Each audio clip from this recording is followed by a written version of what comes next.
Bonjour à tous, contente de vous retrouver. Donc aujourd'hui je vais vous faire un nouveau tuto carte meilleurs vœux.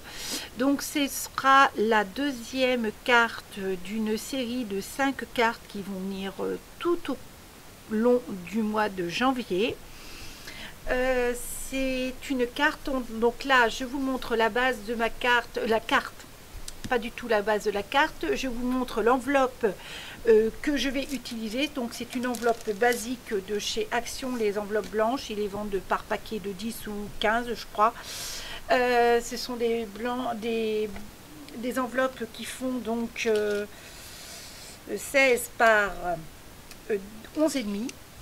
Et là je vais reprendre mes gabarits donc sur ma première tuto de cartes que j'ai faite la semaine dernière.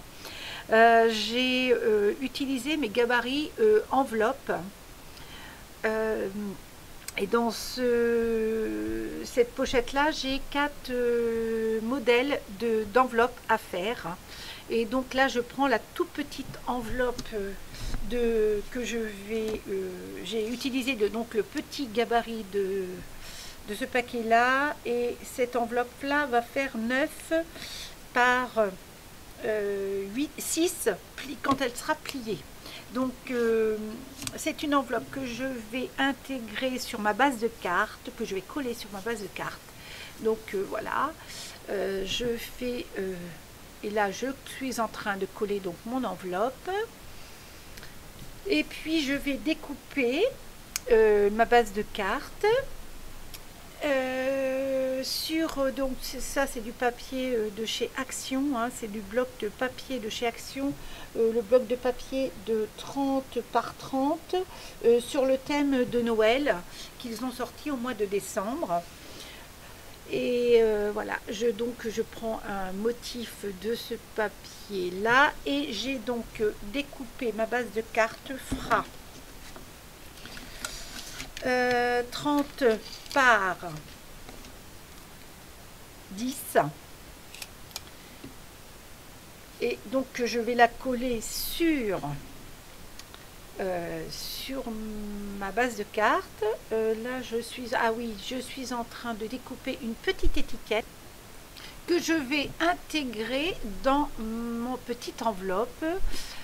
Donc c'est une petite étiquette hein, qui fait toute simple, que je puisse intégrer dans mon enveloppe, qui fait 8,5 par 5,5.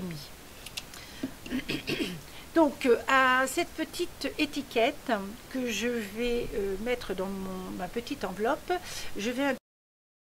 Donc ces petits embellissements là, je les ai eus, c'est Alina Craft.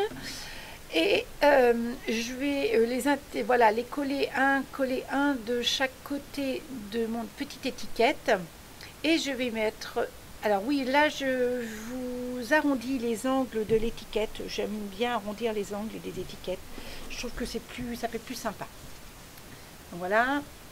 Et donc là je vais coller mon petit... ce que j'ai découpé avec mon dies.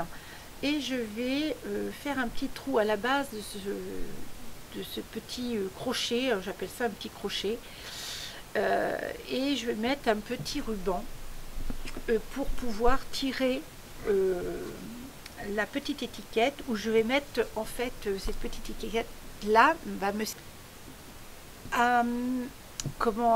en tamponner un sentiment. Donc là c'est le sentiment meilleur vœu que je vais mettre sur cette petite étiquette là.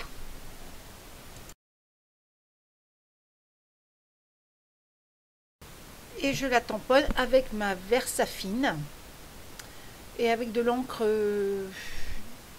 mauve. Donc voilà, ça je suis un petit peu hors caméra, je m'en excuse. Oui, alors là je cherche quelque chose parce que je trouve que ça fait un petit peu nu.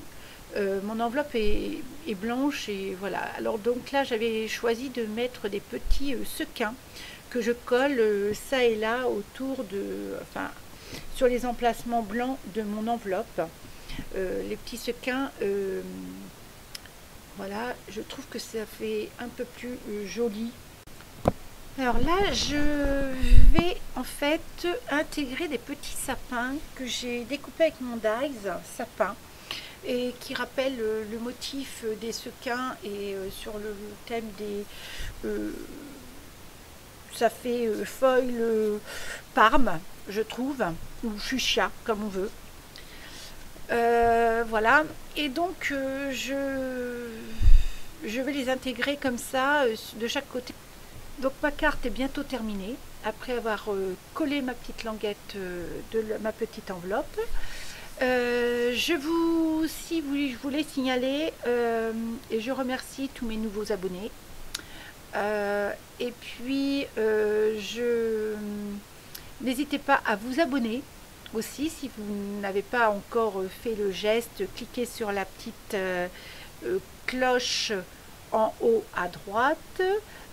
Cliquez sur le pouce si vous avez aimé la vidéo. Et puis, je vous dis à la semaine prochaine.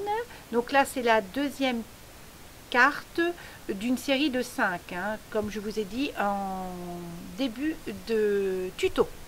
Je vous dis à très bientôt. Prenez soin de vous. À très bientôt. Bye bye.